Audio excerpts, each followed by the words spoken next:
Ela estava de joelhos no jardim, com terra nas mãos e o coração em pedaços, quando o telefone tocou. Era ele, sempre era ele. E ela atendeu sem hesitar, como havia feito centenas de vezes antes, sem imaginar que naquela ligação específica, naquele exato momento, algo dentro dela finalmente ia parar de fingir. Eu preciso te dizer uma coisa, ele disse. Ela ficou quieta. A mão ainda segurava a muda de manjericão que havia tirado do vaso. O que foi, Lucas? E ele deu uma risada curta, daquelas que ela conhecia de cor. A risada de quem quer dizer algo sério, mas ainda não encontrou a coragem para começar. Depois disse, nada. Depois eu conto. Como você está? E ela voltou a plantar. E a conversa continuou como sempre havia continuado, fluindo sem esforço, com aquela facilidade que só existe entre duas pessoas que já se conhecem tão bem que o silêncio entre elas também tem significado. Mas havia algo naquele, depois eu conto, que ela levou consigo o dia inteiro. Águas de Lindóia acorda devagar. As montanhas ao redor seguram a neblina até quase o meio da manhã, e as ruas do centro têm aquele ritmo de cidade que aprendeu a não ter pressa, que recebeu tantas pessoas em busca de descanso, que acabou absorvendo esse estado como parte do próprio caráter. Mariana Fontes vivia nessa cidade há 8 anos. Tinha chegado vinda de Campinas, com uma criança de 4 anos, um divórcio recente, que dói mais do que o esperado, e a decisão instintiva de que precisava de terra, de verde, de ar que não cheirasse a asfalto nem a urgência. Hoje Davi tinha 12 anos e era o dono absoluto do seu coração. A casa era pequena e cheia de vida. Vasos em cada janela, ervas na varanda, um jardim nos fundos que ela havia construído palmo a palmo ao longo dos anos. Ela vendia mudas, arranjos, cestas de ervas frescas para restaurantes e pousadas da região. Não ficava rica, ficava bem. Havia uma diferença importante entre as duas coisas que ela havia levado tempo para entender. E agora ela sabia que preferia o segundo. Lucas Andrade morava em São Paulo desde os 22 anos. Tinha crescido em Ribeirão Preto, filho de engenheiro e professora, e havia chegado à capital com a certeza de quem sabe o que quer. Trabalhar com comunicação, com marcas, com o modo como as empresas contam suas histórias para o mundo. Tinha conseguido. Trabalhava numa empresa de comunicação corporativa, cuidava de contas grandes, viajava com frequência para reuniões em outros estados e, às vezes, em outros países. O apartamento tinha 2 quartos, decoração pensada por uma profissional e uma varanda de onde se via um pedaço de parque que ele considerava o seu luxo pessoal favorito. A amizade entre os dois havia começado de um jeito tão simples que era quase impossível explicar sem perder alguma coisa no caminho. Tinham se conhecido num casamento havia 6 anos. Ela estava lá como convidada de uma amiga da noiva. Ele estava lá como colega de faculdade do noivo. Tinham ficado na mesma mesa durante o jantar e tinham descoberto que conseguiam conversar sem esforço sobre coisas que normalmente levam tempo para aparecer entre estranhos. Memórias de infância, medos específicos, a relação complicada com a própria profissão. Ao final da noite tinham trocado contato com aquela certeza calma de quem sabe que algo naquele encontro vale preservar. A amizade cresceu pela conversa. Quase todos os dias havia uma mensagem ou uma ligação. Às vezes eram 10 minutos enquanto um esperava o transporte ou o outro aguardava o pão assar. Às vezes, eram 2 horas de telefone enquanto Davi dormia, e a cidade de São Paulo fazia aquele barulho baixo e contínuo do outro lado da linha. Eles sabiam tudo um do outro. Sabiam quando o outro estava com sono pelo tom da voz. Sabiam quando o outro estava evitando falar de algo pelo silêncio de uma pausa muito longa. Sabiam as histórias com os nomes trocados e os finais alterados, porque haviam contado tantas vezes que já tinham as versões consolidadas. Nunca tinham falado sobre o que existia entre eles, além da amizade.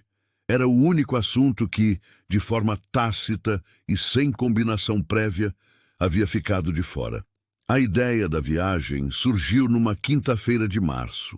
Lucas tinha 2 semanas de férias e nenhum plano concreto, o que para um homem que planeja cada detalhe da própria vida representava uma anomalia considerável.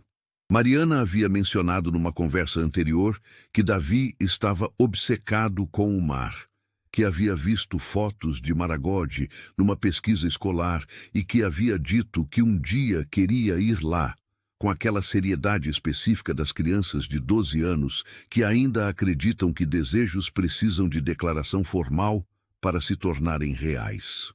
Lucas disse que poderiam ir juntos. Ela ficou quieta por um segundo. Você está falando sério? Totalmente, ele disse. Já marquei viagens piores com menos motivo. Ela riu. Depois ficou séria. Depois voltou a rir porque não havia resposta mais honesta do que essa. A conversa durou mais 40 minutos, detalhando a logística, o que era absurdo, porque eles ainda nem haviam confirmado a data, mas era exatamente o tipo de coisa que os dois faziam juntos. Falar sobre planos como se já estivessem acontecendo, como se a antecipação fosse parte do prazer. Lucas já havia pesquisado pousadas com estrutura boa para crianças antes de desligar o telefone. Mariana havia separado mentalmente as roupas de Davi antes de dormir. Mas havia algo que ela ainda não havia admitido para si mesma, que a ideia de passar dias inteiros ao lado de Lucas, fora da distância segura do telefone, havia criado uma agitação dentro dela que não era exatamente ansiedade e não era exatamente alegria, mas que se parecia com as duas coisas ao mesmo tempo. 3 semanas depois, eles estavam no aeroporto. Davi havia dormido no trajeto de carro de águas de Lindóia até o aeroporto e acordado com energia completamente renovada, o que era uma característica dos 12 anos que Mariana admirava, com uma mistura de carinho e exaustão. Lucas chegou com uma mala de rodinhas preta, com uma pequena etiqueta colorida presa no zíper, o que era exatamente o tipo de detalhe que Mariana havia aprendido a notar nele ao longo dos anos. Ele organizava coisas pequenas com um cuidado que a maioria das pessoas reservava para coisas grandes. Eles se abraçaram no saguão do embarque com aquele abraço longo e real de quem não se via há 4 meses. E Davi ficou ao lado, olhando para os dois, com uma expressão que qualquer adulto teria reconhecido imediatamente e que o próprio Davi ainda não sabia nomear. No avião, Lucas ficou no meio, com Davi na janela e Mariana no corredor. Davi fez perguntas sobre turbulência e altitude com o entusiasmo de quem está catalogando informações para uso futuro, e Lucas respondeu cada uma com a paciência de quem genuinamente gosta de perguntas, sem o cansaço simulado de quem está sendo tolerante. Mariana assistia aos dois de lado, e havia naquele ângulo algo que ela não havia visto antes, ou que havia visto, mas nunca deixado assentar. Maragogi chegou como uma promessa cumprida. A pousada ficava a 200 metros da praia, com uma área verde generosa que Mariana percorreu devagar no primeiro dia, tocando nas plantas com aquele instinto habitual de quem identifica espécies pelo tato. Lucas registrou tudo com o celular, comentando a cor da água, a temperatura do ar, a qualidade da luz às 4 da tarde. Davi foi direto para o mar e entrou até a cintura antes de qualquer adulto poder dizer qualquer coisa. Há um momento específico que eu preciso contar, porque foi ali que tudo começou a se mover de verdade, embora nenhum dos dois soubesse disso ainda. Era o segundo dia. Lucas havia alugado bicicletas para os 3 irem até uma praia menor, a alguns quilômetros da pousada. Davi pediu para ir na garupa da bicicleta de Lucas, porque a de Mariana estava com o selim muito alto, e eles seguiram assim pela estrada de areia com a tarde inteira pela frente. Mariana pedalava um pouco atrás e ouvia os dois conversarem sobre coisas que não tinham nenhuma ordem. Videogames, o tamanho das ondas do oceano, se existia alguma criatura marinha que ainda não havia sido catalogada pela ciência. Lucas respondia com seriedade e com detalhes que inventava com tanta convicção que pareciam reais. E Davi ouvia com aquela atenção total dos 12 anos. Ela pedalou mais devagar. Olhou para os dois de trás. Havia entre eles uma naturalidade que ela não havia calculado. Uma facilidade de presença que não foi construída naquela viagem, mas que estava ali como se sempre tivesse estado. E ela sentiu alguma coisa que não soube nomear de imediato, mas que morava no peito como um peso quente que não dói, mas que se faz notar. Naquela noite, Davi dormiu cedo, vencido pelo sol e pelo mar, e pelo dia inteiro de movimento. Mariana e Lucas ficaram na varanda da pousada, depois das 9, com 2 copos de suco de caju e o barulho do mar ao fundo. Era uma daquelas noites do Nordeste que tem qualidade diferente, com estrelas que a poluição luminosa das cidades apagou há décadas, reaparecendo como se lembrassem da função original. Lucas ficou quieto por um tempo que ela não apressou. Você está pensando no que você disse que ia me contar, ela disse por fim. Aquele depois eu conto de semanas atrás. Ele se virou para ela.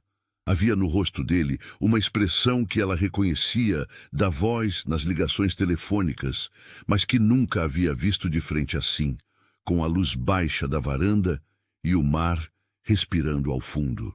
Era a expressão de quem está prestes a dizer algo que não tem como ser desfeito depois de dito. Estou, ele confirmou. Ela esperou. Ele olhou para o mar antes de começar, e quando começou a fala saiu devagar, como quem escolhe cada palavra não por cuidado, mas por honestidade. Faz algum tempo que eu percebi que quando acordo de manhã, a primeira coisa que penso é no que vou te contar no dia. Não é que eu pense em você o dia todo de um jeito dramático, é que você virou o ponto de referência. É como se o dia só ganhasse textura depois que eu conversei com você. Ela ficou em silêncio, e eu demorei muito para entender o que isso significava, porque era mais fácil deixar como estava. Porque você está lá e eu estou cá, e porque somos amigos, e isso funciona. Mas eu parei de conseguir fingir que só é isso. O mar bateu no cais com um som que preencheu a pausa. Ela disse com a voz mais baixa do que pretendia. Eu sei o que você está dizendo, porque sinto a mesma coisa há muito mais tempo do que tenho coragem de admitir. Ele se virou para ela com uma expressão que ela não havia previsto. Não era alívio, não era surpresa, era reconhecimento. O tipo que só existe em quem esperou sem ter certeza de que valia esperar. E você não disse nada porque ele começou.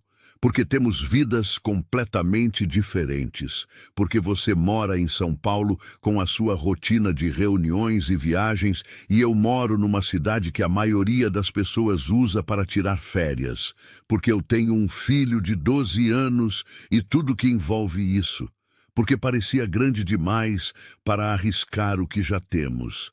Ele ficou em silêncio com o peso daquilo. É grande, ele disse por fim.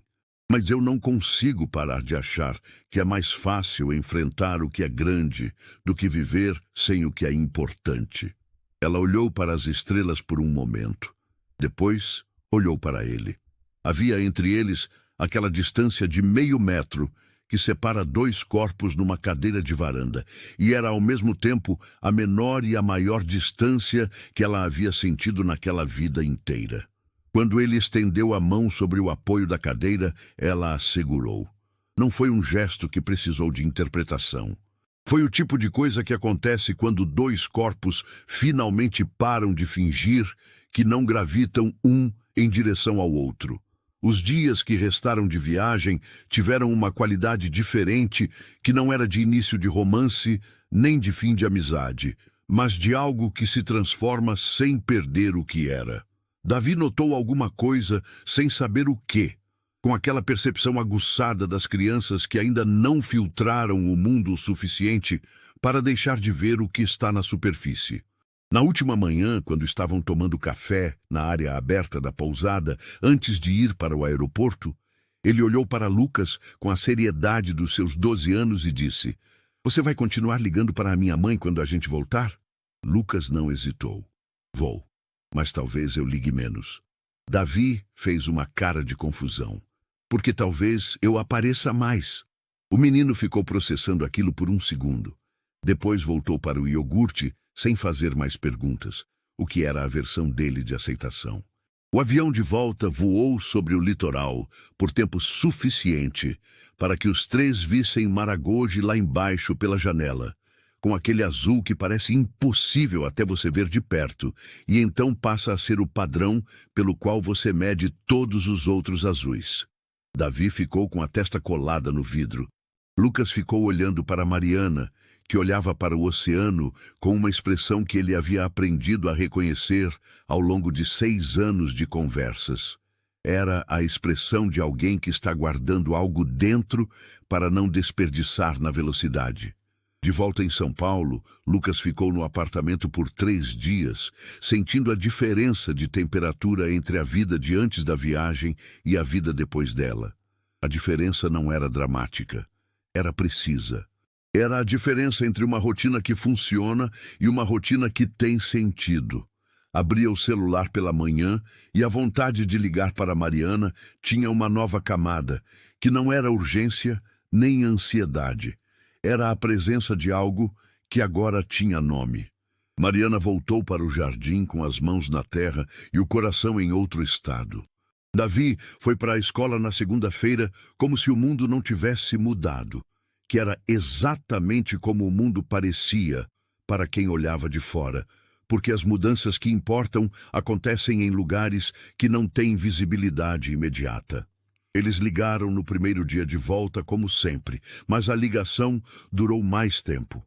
E havia no tom de ambos aquela leveza específica de quem não precisa mais guardar uma coisa pesada. Nas semanas seguintes, Lucas veio a Águas de Lindóia num sábado. Não com mudança de planos, não com anúncio, com a naturalidade de quem vai a um lugar que faz sentido ir. Mariana abriu a porta com as mãos ainda sujas de terra, como havia estado naquela tarde, quando ele ligou meses atrás com aquele "depois eu conto" que havia mudado o ângulo de tudo. Ele olhou para as mãos dela e sorriu. "Você nunca vai parar de estar com terra nas mãos", disse. "Provavelmente não", ela confirmou.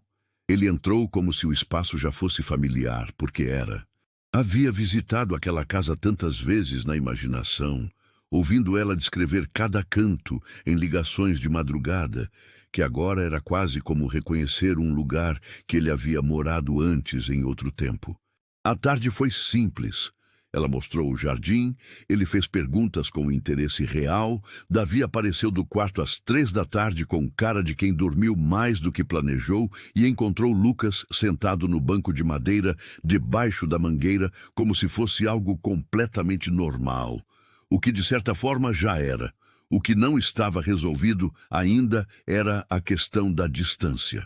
Os 250 quilômetros entre Águas de Lindóia e São Paulo podem ser muitas ou poucas coisas, dependendo do que separam, e eles eram adultos suficientes para saber que o amor não resolve logística por si mesmo.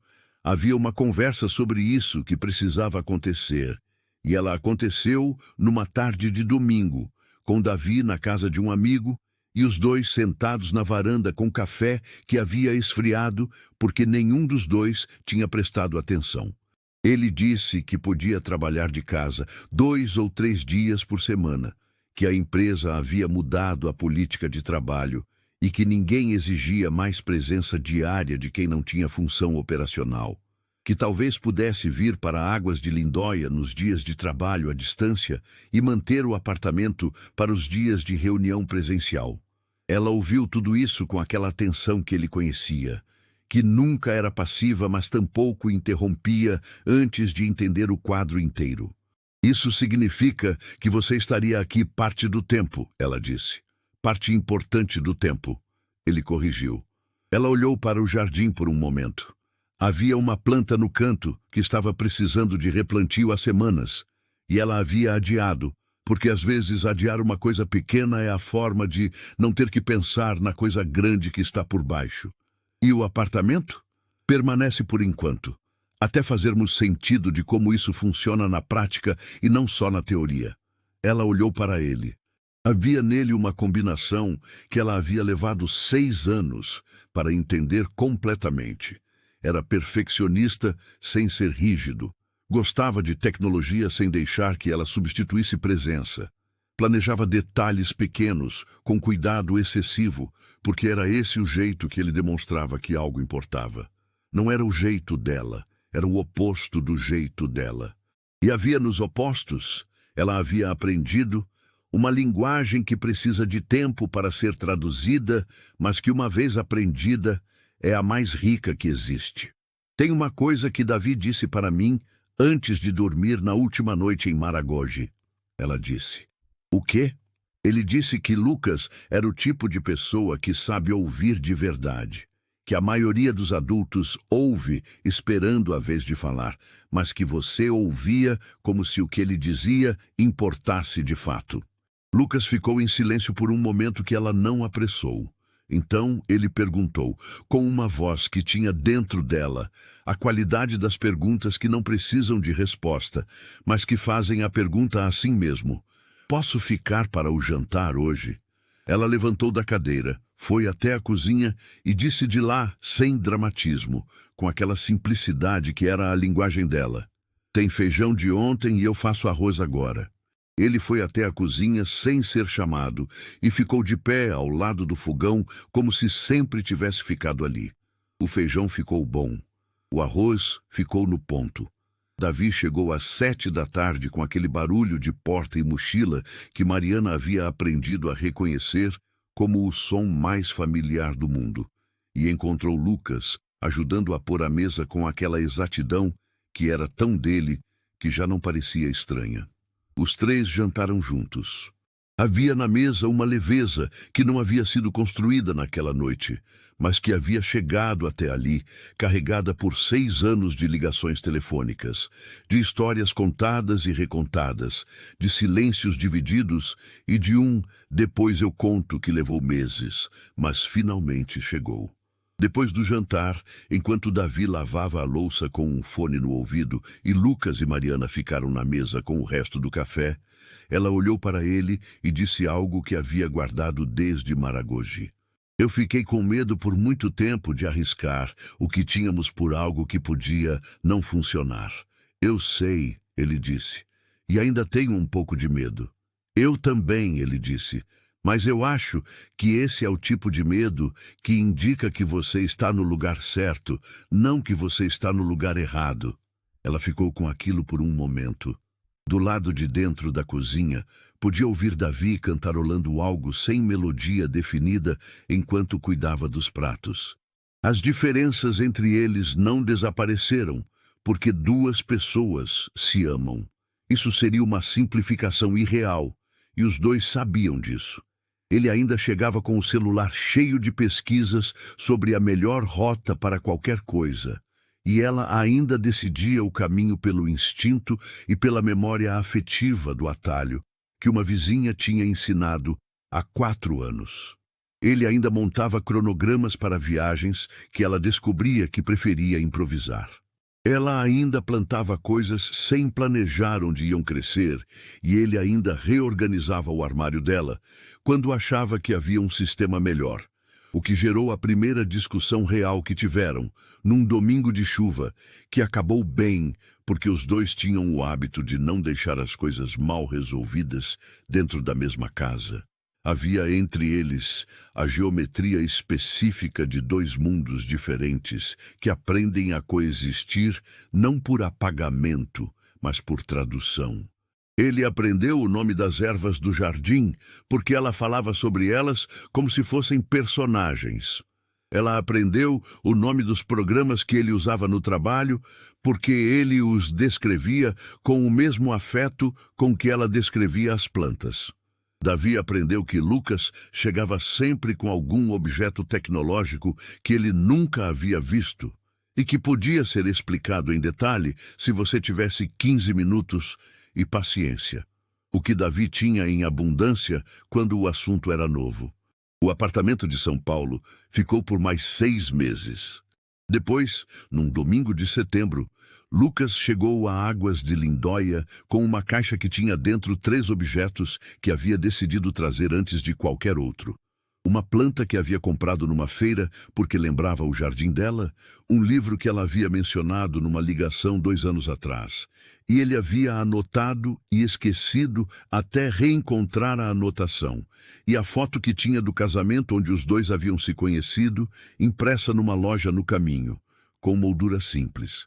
Ela ficou olhando para a foto por um tempo. "Você guardou isso?" ela disse. Ele disse que sim, com uma naturalidade que não cabia dentro de uma frase curta. Nessa noite, quando a casa estava quieta com Davi dormindo e a cidade de Águas de Lindóia fazendo aquele silêncio específico das cidades pequenas, que não é ausência de som, mas presença de calma, Mariana foi ao jardim de madrugada como fazia às vezes, quando não conseguia dormir. Ficou de pé entre as plantas com o cheiro de terra úmida e o céu, que naquelas altitudes tem mais estrelas do que qualquer outro lugar que ela havia morado. Lucas apareceu atrás dela. Ela havia ouvido a porta, mas não havia se virado.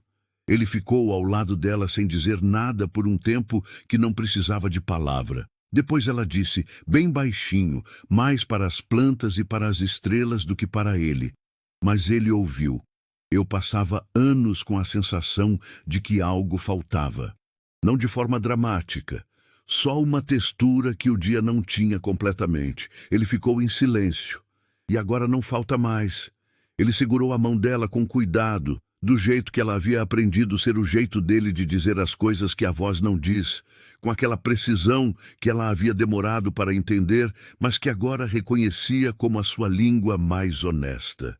Ficaram assim por um tempo longo. O jardim ao redor deles, as estrelas acima, a cidade dormindo ao redor, como alguém que aprendeu que o silêncio também é forma de acolher. E havia entre eles, naquele momento, a completude específica das coisas que chegam no tempo certo. Não no tempo que a gente escolhe, no tempo que as coisas precisam para se tornarem verdadeiras. Querido ouvinte, se essa história tocou seu coração, curta o vídeo, se inscreva no canal, compartilhe e comente de que cidade você está vendo esse vídeo.